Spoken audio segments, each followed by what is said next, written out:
তারেক রহমান বলছেন যে বিএনপি প্রতিহিংসা রাজনীতি থেকে দেশকে সঠিক পথে আনতে চায়।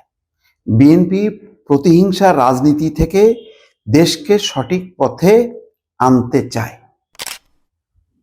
পুরো বক্তৃতা যারা শুনেছেন, আমার ধারণা যে আমরা যে ধরনের বক্তৃতা শুনতে অভ্যস্ত, তাতে কি দেখি অন্য পক্ষকে দোষারোপ করা, অন্য পক্ষ এই খারাপ সেই খারাপ, অমুক করছে তমুক করছে, মানে ভালো কিছু করছে এটা আপনি দেখবেন না প্রতিদ্বন্দ্বীরা।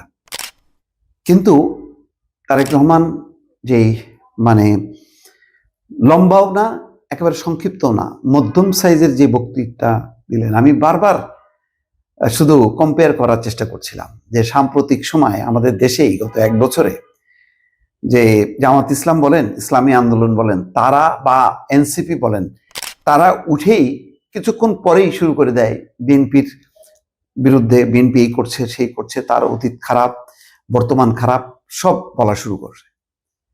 সেটার সাথে আমি এটা মিল পেলাম না।